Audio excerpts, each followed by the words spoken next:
Welcome to Vendetta Sports Media. It's the daily show. Today is April 6th. I'm James Herrick. Matt Matt, Hannafan. yeah. How we doing? I'm doing good, man. I'm doing good. How about yourself? Not bad. And I think this is the first, well, not I think, this is definitely the first time that me and you have been co-hosting the daily show. So it's nice to Yeah. sit down and finally get to talk to you one-on-one. I feel like we've done a handful of things together, just nothing Yeah. one-on-one. Yeah, no, I'm ready to get started, man. What do you want to get into today? Yeah, so we talked a little bit beforehand in the NBA playoff race, heating up, and a lot of conversation about it too. I don't know about you, but I earlier in the year I was pretty high on Jokic, and I've kind of started to fade away and start thinking about some other names. How about you? I've always been a Jokic guy. I thought he should have won the last two MVPs. I know there was plenty of discourse just in the national circle of whether he should win, whether he shouldn't win. There was guys who were getting injured, and he wasn't. He was one of the few who was like staying healthy for a majority of the time. And throughout most of this year, it's kind of been that same thing. But I mean, at this point of the season, I'm not opposed to Embiid winning it. I'm not opposed to Giannis winning it. I think all three of them have compelling cases. I mean, you look at Embiid, what he's doing right now. He's averaging 33 a game, which I think is like by far the NBA most. He's 33 is crazy for 33 is especially for a nuts. center. Yeah, and he's adding on like 10, 11 rebounds, a few assists, 2 blocks, and it's like I'm not always impressed with what I see at Embiid defensively, but like over these last 3 or 4 weeks, every time I turn on a game, he's impacting the game just by his presence near the rim. And then like Jokic has dealt with some injuries. I know he returned, I think it was 2 nights ago against Houston after like a 3 or 4 game absence with like a calf injury. Denver's fallen off just a little bit by themselves these last few weeks, and so that's kind of hurt Jokic's case a little bit in that regard. I mean, they're still the 1 seed in the West. They still one of the best records in the league, and so it's not like they went from like first to third or first to fourth or something like that. But like, it's just crazy what Embiid's doing on both ends of the floor right now. I mean, the 52-point game the other night against Boston. It was like another like kind of big staple. I mean, I know Embiid and Jokic weren't able to meet up this most recent meeting because it was Embiid who was dealing with like I think calf injury and Achilles injury, something like that. But like at the same time, I also can't discount Giannis because I mean they have the best record in the league. He is still one of the most impactful players. He's been healthy, I think, for a majority of the season, like Embiid and Jokic too. And what he does on both ends of the floor also can't be ignored. I mean, he's averaging, I don't know what the exact numbers are, but he's probably averaging 28, 29 a game with double-digit rebounds. He's probably their primary initiator along with Drew and Chris. So he's getting 6 assists. I mean, Milwaukee hasn't been the best offensive team all year, especially when they were without Middleton for the first, 20 or so games in the season, and they still have climbed their way to be the pinnacle of the peak in the East. Yeah, and really throughout the league, they're probably the most complete team in the league right now. I would say, along with Boston, along with Denver, maybe if you want to throw Philly in there too. Like, there's multiple complete teams in the league, but they're like probably the cream of the crop right now. I mean, so I can't ignore that. But so there's multiple different angles. There's multiple different angles that you can go with here. Jokic's on-off numbers are absurd. I think they're still. I was looking at it before we got on, and he's still averaging. Or not averaging, but he I think cleaning the glass had him like 27 points, like on-off differential, like per 100 possessions, meaning the Denver's 27 points per 100 possessions better when he's on the floor than when he's off, which is just nuts. They don't really have like a front court rotation behind him. Like they've given like Conchar some minutes. He's been okay. Like DeAndre Jordan's been, it's DeAndre Jordan at the stage of his career. They suddenly just don't use Thomas Bryant for some weird reason. And that kind of confuses me because I thought he was good when he was with the Lakers. But like Philly doesn't have much either. I mean, Harrell's, They have like Dwayne goddamn Dedmons, who I know from personal experience, that's not an impactful big that you want to have in your rotation. I mean, Paul Reed does some things on a night-to-night basis, but it's not enough. And so it's like from that aspect, Philly is definitely worse with Embiid off the floor than with him on the floor. But that's when you have Harden, Tobias, PJ, et cetera, et cetera. So, I mean, there's multiple ways that you could dissect this. I know the most recent straw poll that Tim Bontemps and ESPN had over the, like, I think it was last week where they like poll all the voters and see like who'd you have for MVP. I think Embiid nudged Jokic by like a couple of votes or like a couple of points. So I'll shut up now. But like, yeah, I don't know. I don't know like who I would vote for at this stage. I'd probably still lean Jokic, but I can see the arguments for the contrary. Yeah, I think at a minimum, this is way closer than the last 2 years. Just like at a pure minimum, way closer by a mile. And I looked at games before we came on because that's kind of what I was curious about. And Giannis has actually played the most out of the three. I think he was at 68, and Embiid and Jokic were a little bit behind. I was kind of surprised about that, but I think that's a testament too. They were all still have played the majority of the season, like you said. But I was high on Jokic for the majority of the season. But like you said, the past week, Embiid has just been on such a run. And I didn't think it was Jokic by a mile at any point. Right. And I said previously, I think earlier in the year, I did one of these with Garrett, and I said Jokic was the MVP. But now I'm starting to shift closer to Embiid because he's been hot. Like you said, he had that 52-point game, and it's just trended further and further in his direction. And the Jokic side has just dipped a little bit, and not even a lot. Like Jokic, obviously, still top 2, top 3 player in the league. He's in the discussion for a reason. But when he's slipped up the slightest bit, Embiid has just absolutely packed the box score. And Philly's playing good, too. Philly's playing good. And I think one of the interesting things, too, is like MVP. One of the talks about MVP is always like who has the biggest impact on like their respective team. As this year, I think it's interesting to where I think all three of those guys are almost even. So you kind of have to look at who's playing the best, like individually, just because like if you take any one of them off their respective team, like none of those teams are going to do well without them. And it's like, I think that's one interesting point that I don't think is the same for every MVP. I think some teams are stronger, and then you go with the best player. Like, for example, when Curry won MVPs, obviously he deserved them, but it's like if you take him off those teams, still some good players around him. Now, with these guys, it's like all three of these guys absolutely have to be like focal points on their team for them to find success. I know there's other good players, obviously, but it's like without them, the drop in quality is immense, which I think makes this kind of a unique a race in a sense. Right. No, that definitely makes sense. I mean, there's still a little bit of like when Giannis is off the floor, he still has Drew, Chris, Brooke is having one of, if not the best years of his career. That's a good point. Bobby Portis, when he's at least healthy, he's still a very impactful rotation player. Denver, each of the last 2 years, in part to why Jokic was so incredibly valuable is because they were without Jamal Murray and Michael Porter Jr. for a good portion of that time.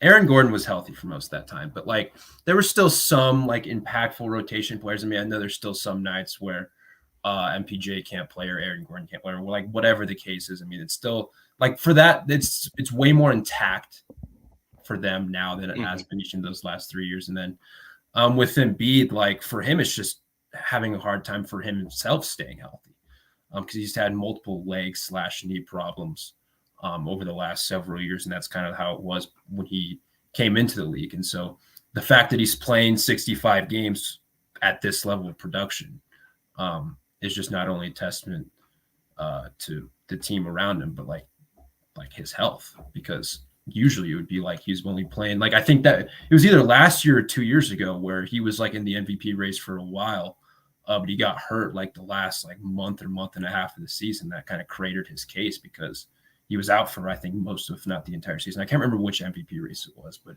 it was kind of like it was kind of like an Embiid Jokic kind of battle again. And I want to say LeBron was in there too, but it like he was one of the front runners for a while, but got hurt. And it's like, oh, well, you only played, I don't know, cratered your case a little bit. But so, yeah, but no, they do feel even just based on their impact. I mean, they impact the game in different ways. Like Mm-hmm. Jokic isn't the best defender. I mean, he's gotten. I think I'm of the opinion that he's gotten better as a defender throughout his career, especially in the pick and roll and ball screens. I mean, he's playing better at the level of the screen. Not great in drop, but he's improved steadily as a defender. But like with his passing ability, with his shot making when he wants to shoot, it's so invaluable to what Denver does. I mean, with Giannis, it's again his creation ability, his ability to get to the rim. I mean, even though he's gonna huck up threes and not make them at a high clip, he still finds a way to get to the line and score 30, 35 a game. It's so nice. Plus what he does off the ball defensively. And then of course with Embiid, just his just gigantic post presence and how he's able to control the floor on the block and then defensively, just him as a rim protector. And so they impact the game in so many different ways. And so it's like, you kind of have to it's almost subjective to the point where it's like, okay, who's more valuable? Because we know these guys don't have much depth behind them, at least at their position. Yeah, so I think that's a really good point. I think that's a good point too, where it's like all these guys, obviously, some guys have they have their like own weaknesses, and weakness is not really, I don't know if that's the best word, but they're, for being one of the elite players in the league, right, all have weaknesses in their own right. But it's like, you're right, they are also different, even though they're like the same position as well. All bigs, obviously, traditional centers. Giannis still plays in a bigger role, but it's like they all have their own role, especially like with Jokic. It's like, how much do you value like the passing of Jokic in comparison to what Embiid's doing? It's like now you're like weighing like what you think personally is more important. So it's like that's almost what it's going to come down to. And do you think, like, because I don't know how I feel about this, but do you think there'll be any element of like voter fatigue, or like voters being like, well, we got 3 MVP candidates who are relatively close, so let's give it to the guy who hasn't won one yet? Do you think that will play a role in like the actual voting itself, since it's so close? I think it will for some voters.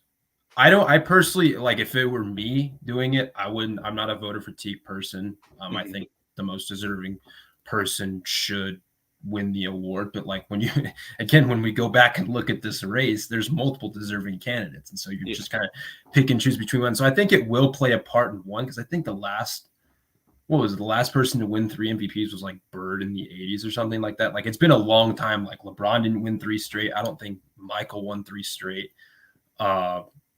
So like, I'm sure there's some voters out there who, like, kind of like how it was for Rudy Gobert with like defensive player of the year. I mean, not that he was completely deserving in that 3rd year, but it was just like, oh, well, we voted this guy 2 years in a row, so no, we're not going to vote him this year. Yeah. So I think for some voters, it will play a part. I don't think it should, but I think like it's hard to dissuade. But like, unless something completely changed, it's hard to dissuade for like certain voters, especially when it's this close. I think multiple voters are going to lean Embiid or maybe Giannis, then Jokic. Also, it might be, again, a little bit recency bias with the injuries, with Denver's slight drop off, at least at the top of the West. Like, what they probably weigh certain things differently, but I would say it would certainly will play a part to some degree. I don't know how much, but to some degree. I'm with you. Even if it's only like we've talked about pretty much this whole time, it's close. Like, no matter how you split it up, it's close. So it's like, if a handful of voters decide, it's too close for me to call, I'll lean towards the guy who hasn't won one, or I'll lean against the guy that's looking to make history with 3 in a row. It's like, that could be enough. It could come down to like that handful of votes, and that could play a big factor. So I think that's like something that, as much as that shouldn't be a thing, because I agree with you, it should be independent season by season. Shouldn't look at last season, but it's like, there's going to be voters, probably, older voters that saw Bird win 3 in a row as well. Hate to throw anyone under the bus, but there's going to be people that still hold on to their era tightly and don't want to see that happen again, or at least this recently. So there's going to be a level of that as well. I'm 100% with you where, hey, it probably shouldn't be a point of discussion or a thought process for voters, but it's like almost human nature to a point where, oh, we'll give it to someone else this time around. Do you think players, because I've seen players like Siakam was just on Draymond's podcast. I think it was like yesterday or today, and he said that Embiid should win the MVP. Draymond himself has said Embiid should win the MVP. I want to say there was like another player or two who like have been like vocal about like Embiid winning the MVP. Do you think like, no, I don't think it will, or at least I'm not sure how much, but do you think like voters take that into consideration when they decide like, okay, what do these players who have actual playing experience think about like these kind of awards, like who should win it, who should not? Like, what do you think about that? That's a good question because on one hand, I think you should always give respect to the players in the sense that they played against them, but it's also like if you're like players can have a small sample size where it's like if you run into Embiid on his best night, you run into these games and get like but if you run into one of these guys on their best night and really get worked bad, that may sway you where it's like I played against both these guys and this guy gave me crazy work. So I think he should win the MVP. But it's also like other guys can look at it more objectively and determine, when we play this team, we know we got to prepare for this guy differently. So it's like I think you should consider it in a way where it's like, because I think players are the people on the court. So it's like you got to give them that respect. But it's also like it's hard to watch every single game when you're a player as well. So it's like players can miss things. So I think it's hard in that respect.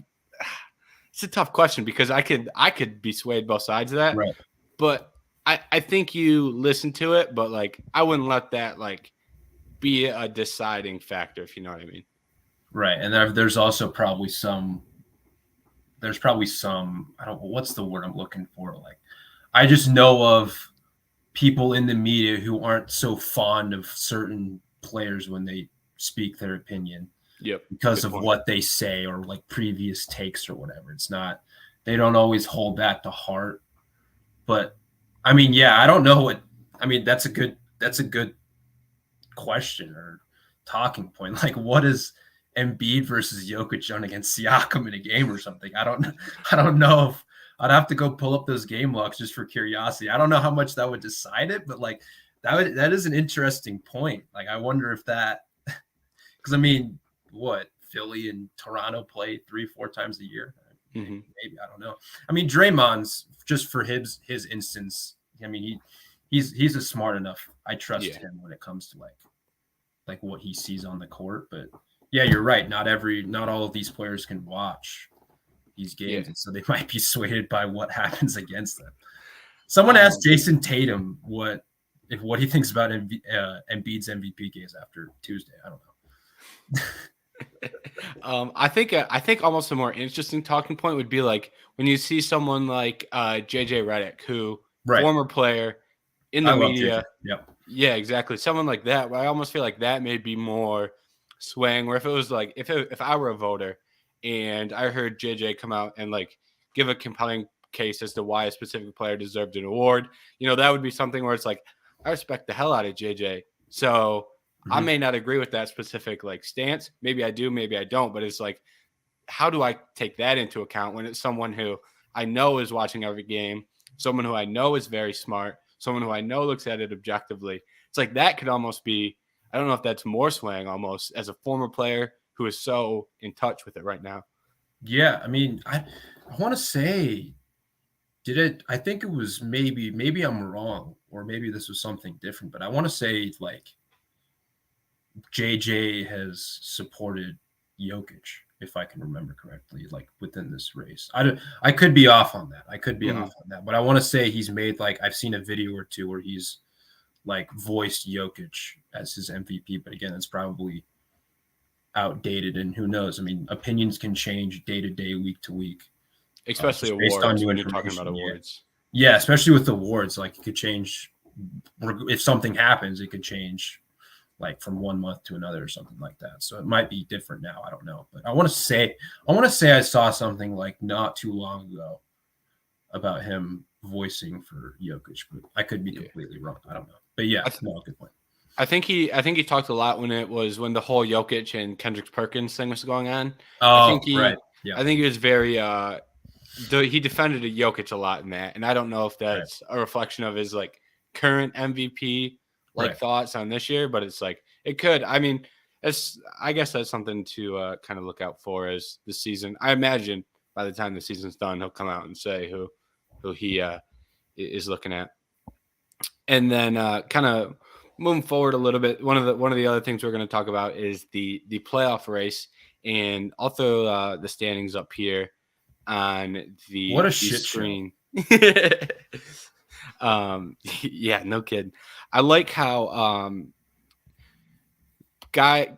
teams can win a game, move up, lose a game, move down, not even play, move down 3 spots. We'll throw it over to the West here because The East for the top 7 is mostly determined. Really, the top 8, if I'm being completely honest. I mean, Miami has to lose just one game, or Brooklyn has to win one more for that to be the 6-7. And really, the 1 through 5 is already decided.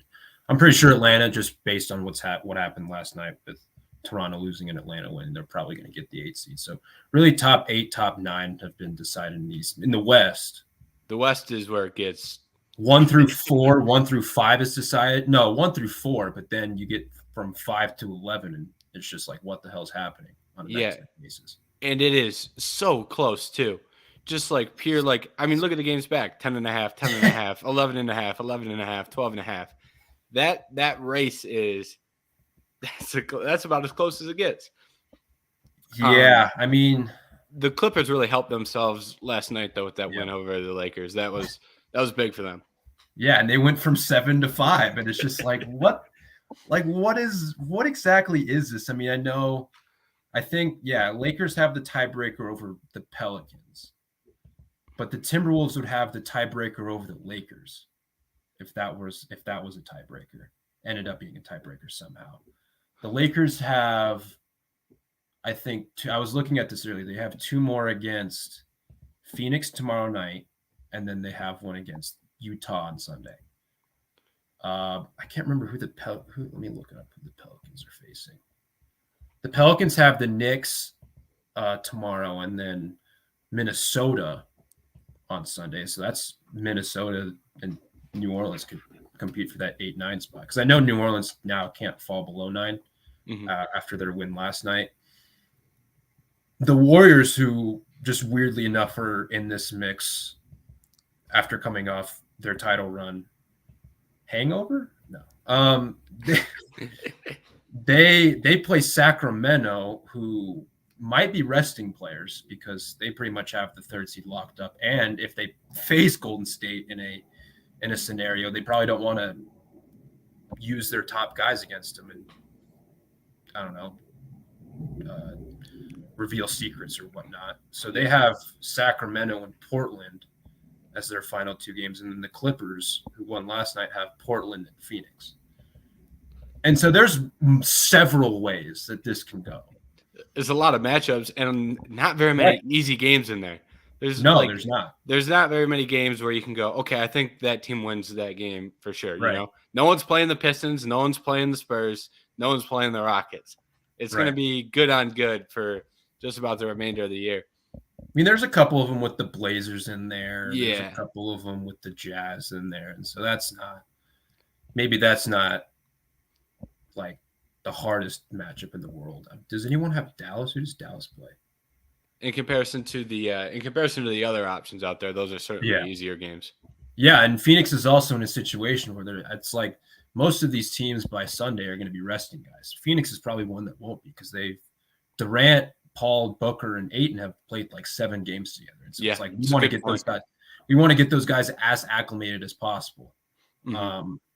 I mean, I don't know how much acclimation they want or need, because it's like, as we've seen with Kevin Durant throughout his career, through the different situations that he's probably one of the most malleable superstars the league has ever seen. And so he could fit into practically any situation and make it work seamlessly. I mean, I was looking at, they're 7-0 in the games that he's played, and they're outscoring teams when all 4 of those guys are on the floor by like 22 points per 100 possessions. Like, just a wild margin. I mean, I know they faced, I think, Charlotte, and they faced some other like mediocre to bad teams. They faced Dallas one of those games. So it's like maybe not the competition level is the highest, but like you're trying to get him acclimated to a team and to a system. I mean, yeah, he's probably played with Paul and Booker in the Olympics and whatnot, but still, I mean, you're trying to develop chemistry with these guys because in a 7-game series against the Clippers, the Warriors, maybe even the Lakers, if they, I don't know if the Lakers can be the 5 seed anymore after last night, but regardless, against some of these teams, you want to be like in the best position possible. And so they're probably not going to be resting guys over these next 2-3 games that they have. Yeah. And so that's like for the Lakers and the Clippers who play both of them or who play Phoenix over these next 2 games, it's not going to be some cakewalk. Yeah. Tough game. Yeah. And the other part about that too is it's almost I think the point you made about Durant being valuable, I agree with that. I wonder if it's almost more about the role players, for example. Like Chris Paul will make it work. I'm sure Booker will make it work, but it's like for some of those role players, may be helpful to get some reps with Durant. When do you defer to Durant? When do you be aggressive? When do you shoot? Because just purely off tendencies, it would probably be nice to get some run with Durant and have him out there playing rather than sitting on the side in street clothes. So I think like even for some of those role players, that'd be beneficial for him to strap up too. And like you said, that was another good point about the Kings and Warriors, where hey, if you're the Kings, like it doesn't really benefit you at all to play your like best players. Like there's really no reason. Especially when they might face them. It's like, we don't want to. I mean, even though they faced them 2 or 3 other times during the season, it's like I've seen teams like in past years where it's like, okay, we know we're gonna face this team, and we face them the last week of the season. We'll rest guys, maybe not everyone, but we'll rest like a few guys here and there just to keep them fresh. But we also don't want to like we don't want to like reveal anything. Yep. Or we don't want to show them anything in the playbook that they might come back and use or like plan against. Again, in a 7-game series. I mean, I think the Warriors have to win out to get the 6th seed, I believe. Maybe I mean, they could win and Clippers could lose and they could be 5 seed or whatever. But I think they would still have to like win out to at least have a shot at being the 6th seed, I believe. I'm not sure, but with these standings, it looks different every day, so I'm probably wrong. It's so hard to keep track of too, because it's like it'll change. Like you can look like you could have looked last night and been like, all right, what seed are the Warriors just to refresh my mind, and then it's like, all right, well, 20 minutes later they're getting hopped right after you look. It's hard to keep on track of who exactly is going to play who. I have a question for you. If you could like pair up the first round matchups, who do you want to see playing who to like make the best series, the best viewing experience? That's a good question. All right, this is going to be a thinking exercise. I'll probably have multiple different options.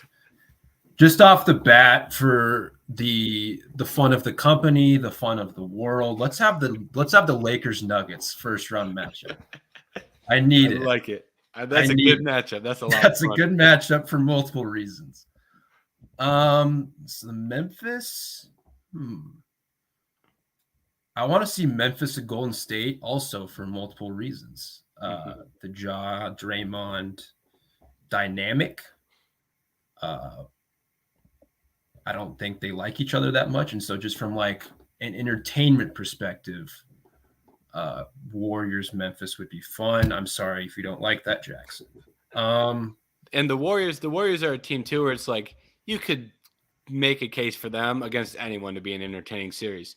But to your point, I think the like I guess it's personal at this point, like the personal beef or like the old, like the young kids versus like the old guys. It's like there's a lot of different elements like off the court wise that makes that series interesting.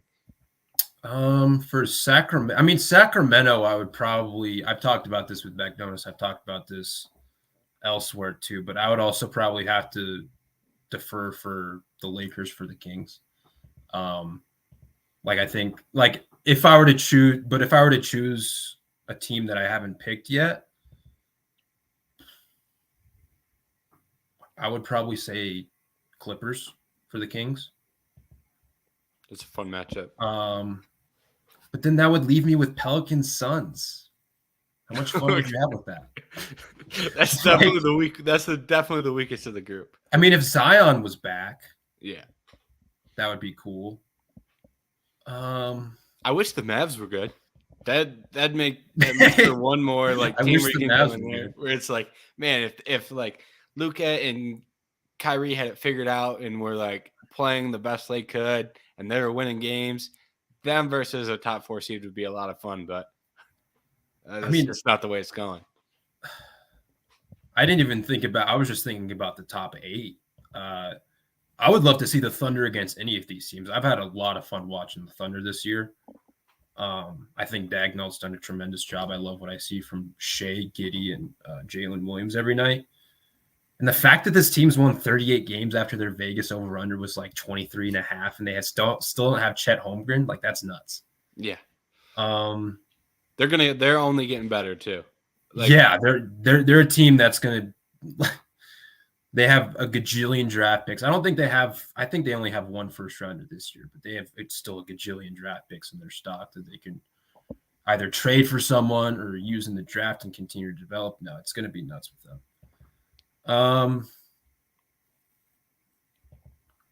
So yeah, I mean, honestly, my top pick for most of these would be the Lakers. Yeah. Should LeBron and AD be healthy? I mean, that becomes an interesting series just because it's like how like the Lakers are such an interesting team just because of LeBron, and outside of that, it's like they've gotten so much better too, and it's like still they're a flawed team. Like they're not perfect anymore, right. or they've never been perfect, but like they're not a perfect team. But LeBron will make it interesting, and like as a whole, they've gotten a lot better over the last couple months too. Right. I mean, to the point where you can question them winning a series. Like you can realistically believe that. Oh, I still think I think it would be a good series either way, but I still think they could beat Denver in a 7-game series or Memphis in a 7-game series. Now, I'm not saying definitively, but I'm like, there's certainly a shot, and like it's not a bad shot. Like they have a relatively decent shot at beating either of these top 3 or 4 seeds. Like again, Lakers and Nuggets would be a whole lot of fun. How would Mike Malone try to counter what AD's done lately with kind of their limited front court rotation outside of Jokic? They don't have a lot of defense up there. How would they? I mean, maybe since Denver's been one of the best teams at home this season, as you can see there with the 33-7 home record. I mean, and though it was at one point like 30-3, like they were like really, really good until their kind of recent drop off. But like insane, absolutely like insane. The altitude, how would that? I mean, not did it play a factor for like on the court, but like how would LA having to travel between Los Angeles and Denver every few days? How would that impact things? But like again, I really want to see Lakers Kings because I know a few Kings fans and they don't like the Lakers. and I said this on Tuesday. There's going to be no game 1 atmosphere that's going to be better than Golden One Center, just because of like them not being in the playoffs for 16, 17 years. That place is going to be like on fire whenever that is next week. But like that Golden One Center is going to be just a complete like chaos ring for games 1 and 2, and if they get to 5 and 7. And that certainly helps Sacramento. I mean, they're a historically good offense.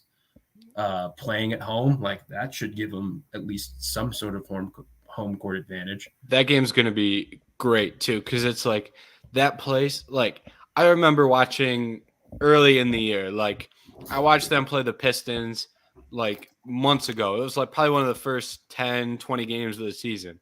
And the Pistons were on the road, and it was a close game, and that place was bananas. And that was a regular season game early in the year against a bad Pistons team. I don't even know. I think that might have been after Cade got hurt too. So it's like not even a great Pistons team. Yeah. And that place was absolutely jumping. And I think that's like, if you can get going for that type of game, just imagine what they do as a 1 seed, or not a 1 seed, a home team who is in a playoff game for the first time and they're going to have like, it's not like they're squeaking in. They're a great team, legitimate shot to win. It's going to be interesting at an absolute minimum. It's like, I can only imagine how hyped Kings fans are for that. Oh no, yeah. The Kings have like, I would, at least in my opinion, just from the few Kings fans I know, and like other Kings fans, like they're a really good fan base. Like when Sacramento is this good, like they show up. Yep.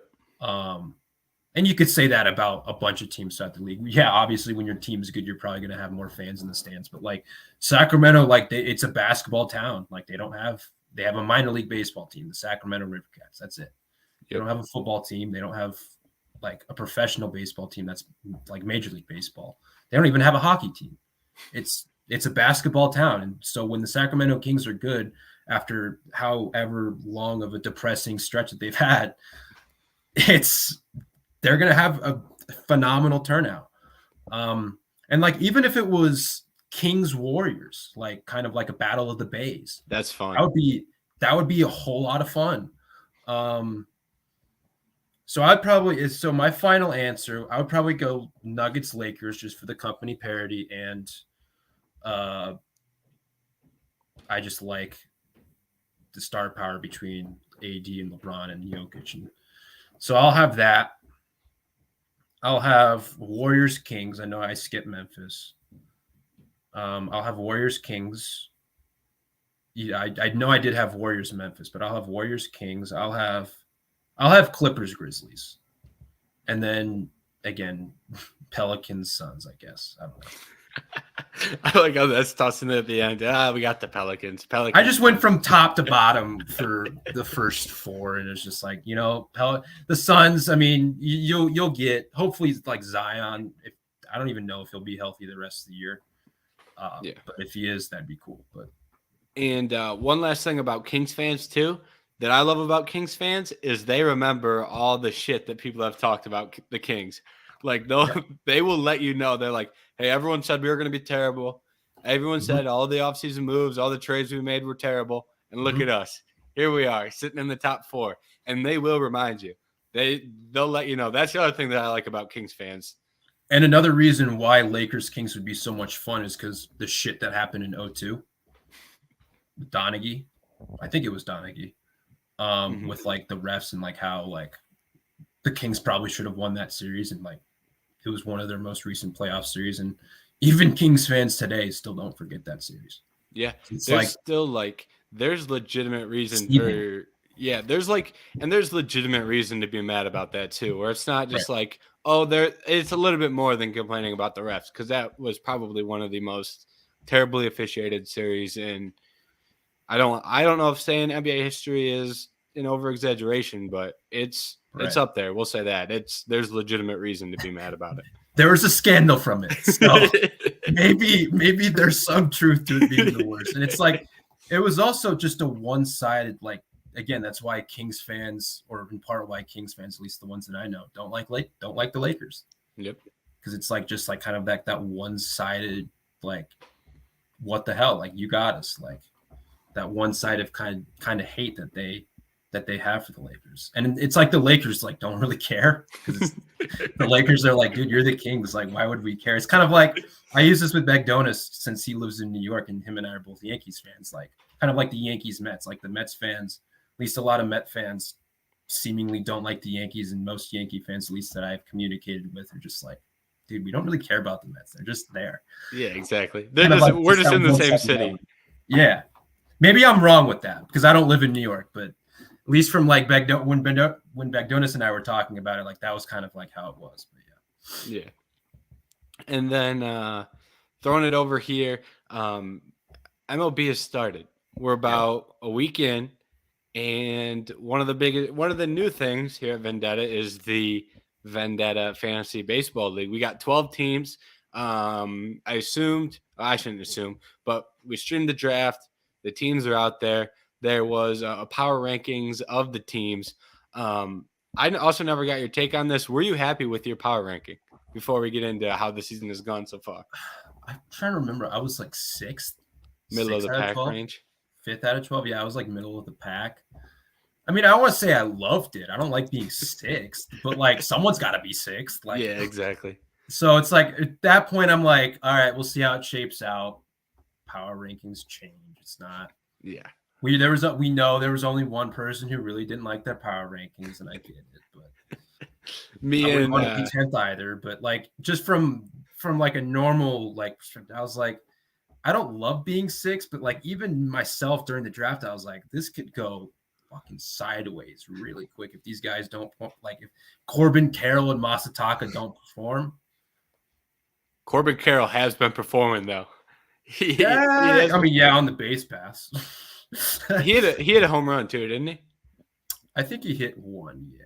I'll be honest, I have not watched a single Diamondbacks game, so Diamondback fans may be like, "No, you're wrong. He's played like trash."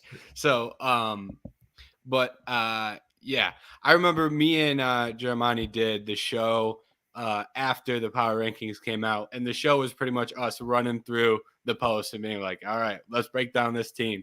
And when we got to your team, I was like, "Yeah, I'm pretty sure Matt said during the draft this may go sideways." So Yeah, this might go sideways. I mean, it's like but here's the thing about fantasy, and not this just doesn't apply to fantasy baseball, but it applies to all fantasy sports. You can't win your league at the draft, but you can lose it. Yep. And that I would say that's more so applied to football than anything, just because it's a limited amount of roster spots. But like football, if you screw up with positional value in a certain round, and like let's say you go with like a tight end and a quarterback early, and then you like don't grab a running back, or you have one running back through like 5 rounds or something, like that's probably going to cost you, especially since there's more, you use more running backs. Like baseball, it's harder to do that. So it's like none of us can win the draft because injuries happen. It's a 162 game season. Like a lot of shit happens. Yeah. Highs and lows. That's what baseball is all about. Every team, every player will go through it. And so that's just kind of something you have to suck up and live with.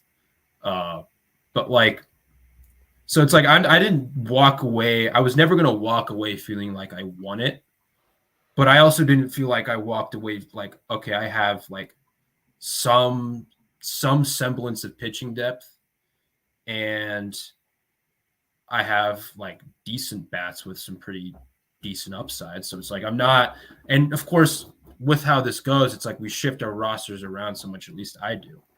And so that's depending on what happens and who gets injured or who has a day off or whatever, who's starting that day. Like it changes around. And so it's like the roster that you get at the beginning of the year for baseball or football or basketball, whatever fantasy sports you do, those are the 3 that I do. But like whatever roster that you have, it's going to be different a week and a half, and so on and so forth. My roster's changed plenty since the draft. Yeah. And baseball, the other thing is it's every day. Like right. The people who, no matter how your team can be good, but if you're not on top of it in terms of who am I starting, who am I adding, who am I dropping, like your team, you're not going to win as much, right? There's a level of consistency on a day-to-day basis, which if you don't put in that effort or if you're not mindful of setting your lineup, and it's not as bad in the first week just because, they've kind of got it structured. So games are a little bit more consistent. Not very many teams have had days off yet. But once you get in a couple weeks further into summer, that becomes much more important, just day-to-day management.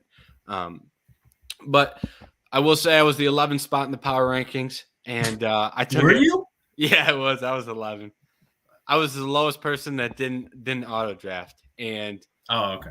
I'll take that on the chin. My team not great. You're winning now, though. I'm winning now. Great first day for me in terms of pitching. Pitchers got hot the first day. Right when they got hot, Bagdonis jinxed me. Bagdonis jinxed me right off the bat. I forgot about that. What did he say? I was doing great. I had, let's see, we had Eduardo Rodriguez had a really nice opening day for the Tigers.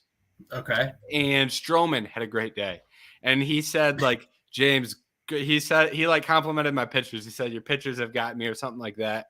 And I said, I said, yeah, Stroman's had a great day. I only commented on Stroman because Stroman was the only one that was not on the mound at that time.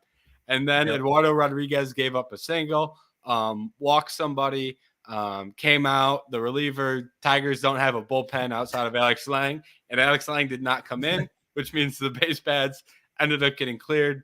Eduardo Rodriguez gave up some runs, and then DeGrom ended up having DeGrom. that. I think it was the one that he was talking about. DeGrom was the real bad one. Where DeGrom, man, he's gonna pitch great or something like that, and then Philly just shelled him.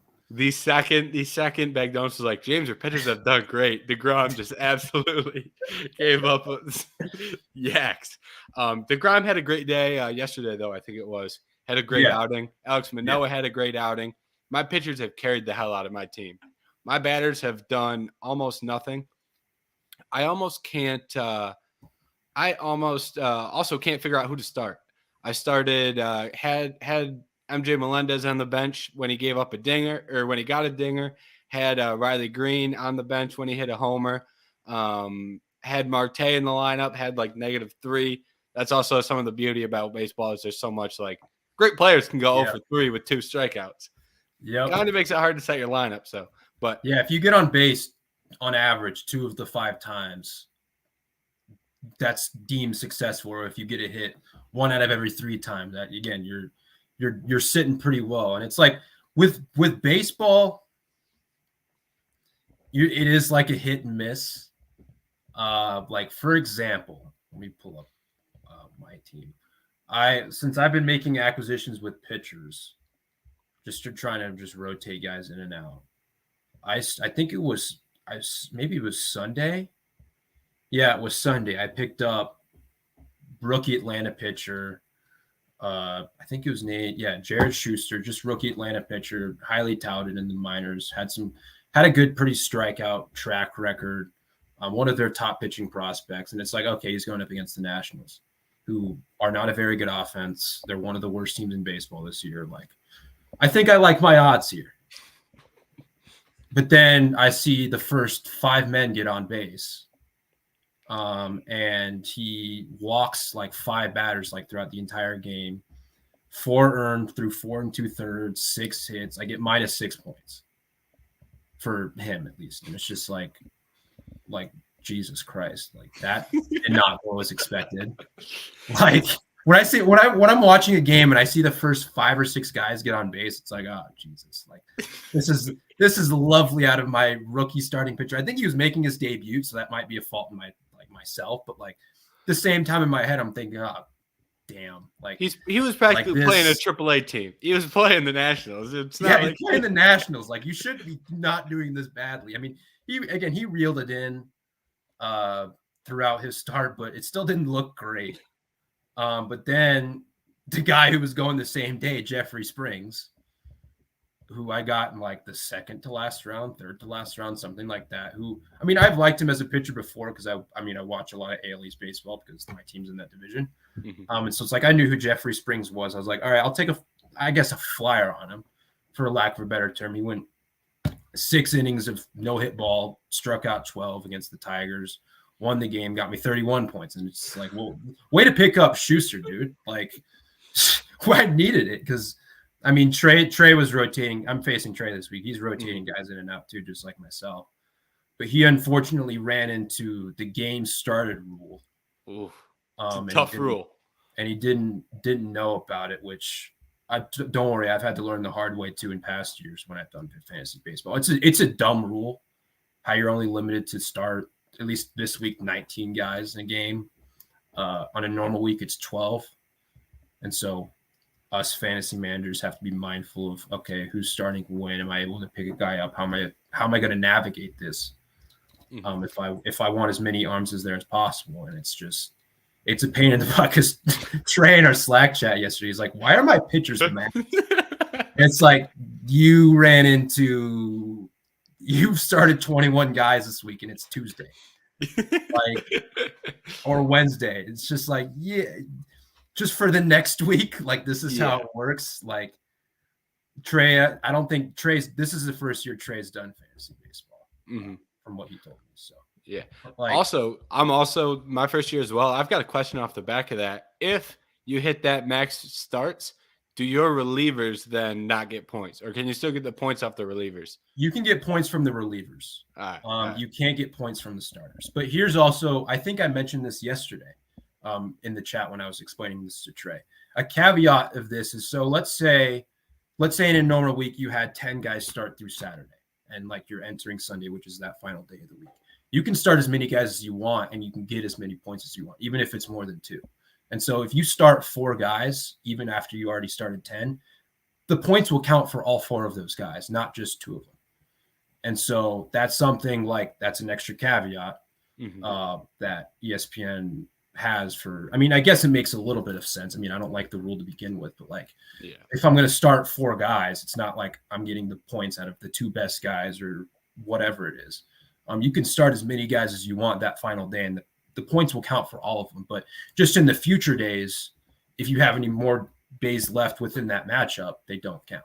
But you'll still get points for relievers. Like, for example, I'll just use this because I have it pulled up right now because I was looking at it before. But Trey got points from Emmanuel Clase yesterday, who is a closer for the Guardians, who he got a save. He got 8 points or whatever. And then Kenley Jansen, who was pitching earlier for the Sox, well, Boston beat Chicago 6-3, and Jansen came in for the save. And so he still gets points for the relievers and even like the closers who are also relievers, but like he just won't get points for any more starters. And so that's, but that's not just for, I mean, him, it was just the instance that he happened to run into that within the first 4, 5, 6 days of the matchup. But luckily enough for me, because I'm only up 9 on him right now. We're in a dogfight. Yeah. You also say you're only up 9. The detail you left out was that you 2 have the most points by a large margin. You 2 are going to absolute war. Because we're starting, we're rotating guys in and out every day for at least our starting rotation. And starters they typically get you more points than your bats. I mean, unless if like a guy hits 2 home runs or something, but it's hard to predict that. Like if you get a guy that goes 5 1/3, 1 earned, 7 Ks or something with the win, you're probably going to get more points than like someone who goes 3 for 4 with like a double and an RBI or something like that. Yeah. And so that's where pitchers come into play being valuable. But again, that's probably a reason or part of a reason why they have like the whole like game started rule. So players just aren't rotating an entire rotation out in one day. But it's weird they don't have like a transaction cap. Because like for basketball, on average, you're allowed to make 1 transaction per day. Because it's like over a week, you get 7 max transactions, which is just like a weird rule. But like even like since they have it for basketball, even though basketball, each team typically plays every other day, it's still like teams still rotate guys in and out. Baseball, it's the same deal. Like if I don't like a matchup or whatnot, you could rotate a guy in and out. Or if I don't like, if someone's not performing well in the bullpen, or someone's not starting, and I can pick up another like starter that day.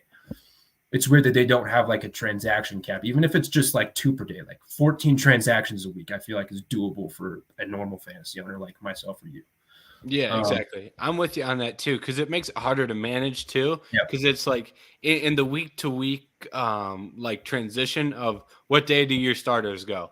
Like my team, for example, I have Stroman and Eduardo Rodriguez, and they're both the ace on their team. Right. So it's like for me this first week, I end up having like 3 or 4 guys who all pitch on the same day because they're all the ace on their team. So that makes it, since they do the game starter rule, it makes it harder to like manage like, all right, so I got this many guys starting this day, and then when do you flip over to the next game? Right. I mean, usually, so thankfully, ESPN's cool with a little bit harder. Right. Thankfully, ESPN has the thing where they have like the PP, and so you can look ahead at least a little bit to see like who's starting when. So you can, again, you have to plan around that. And again, it's weird for this week because we're allowed to start 19 pitchers since it's like an 11-day schedule, because it's on average it's like 1.7 a day. I don't know why it's like that. That's just like a weird number, but pretty arbitrary. Just like, we're gonna run with this number. Yeah, like why can't you just do it to 2? Like I don't know, but ESPN has its own weird rules, and no one messed with it before we started this. So but yeah. No, who are you playing again? Yeah, you're playing Bechdel. I've got McDonough, and thankfully he hasn't put up much resistance. 148 isn't a great number. Not to begrudge him, but it's just not a great number. I think my team's overperformed a little bit too. I don't think my team is the best. Haven't gotten much out of the hitters. 250, not bad. I'm not convinced that I'm rolling with 250 every week though. So we'll have to see how it plays out. I'm not really sold on my team yet. Gotta probably make some more. I'm going to start making some more ads and drops once I kind of get accustomed to the game started stuff, trying to figure out when should I drop guys, when should I add guys, because this is my first year too. So right, kind of getting my feet wet in that. But I wonder how many owners this is their first year. This is not my first year, and so that's where it's like I feel like I'm not explaining the rules to everyone, but it's like this is just how it works. Yeah, exactly. Like, you shouldn't have to explain the rules to people, anyways. It's like but it's I could have went and figured them out if I right. But like this is my. Probably, I know I've been doing this at least the last 3 years, but I know I did it a couple years when I was in high school. So this is probably like my 5th year or so doing baseball. I don't think my team is the best either, just even though I have the most points. That'll regress, of course, when it's just a normal 7-day week and not 11 or however many it is. I do like your team, though. Your team's got some solid players on it, so it's kind of hard to say who's got the best team and who's got the worst team. Like you alluded to earlier, it's like if you're willing to make the ads and drops every day, you're gonna etch out some points over some guys who don't. So it's like it's kind of hard to make that distinction of who's the best, who's the worst. Right. And we're at an hour, so I say we call it. Unless you've got anything else to add on before we get out of here. I don't think I do so, but. I don't think I do. Do you? No, I'm all good. We got through the big talking points. We hit the hour, so I say we wrap it up and have the people who can come back tomorrow for whoever is running whoever is running the show tomorrow. I have no idea who it is. They can. It's a treat every day. It's a nice little mystery. Well, except on Tuesdays, man. Except on Tuesdays, that's right. Except on Tuesdays. Shout out to you and McDonough for running the Tuesday shows. It's nice to have a concrete one in there. Yeah. No, I have a lot of fun doing this, man. So thank you for having me on. Yeah, great. It was nice talking to you too. So thank you for sitting down. Of course. Anytime.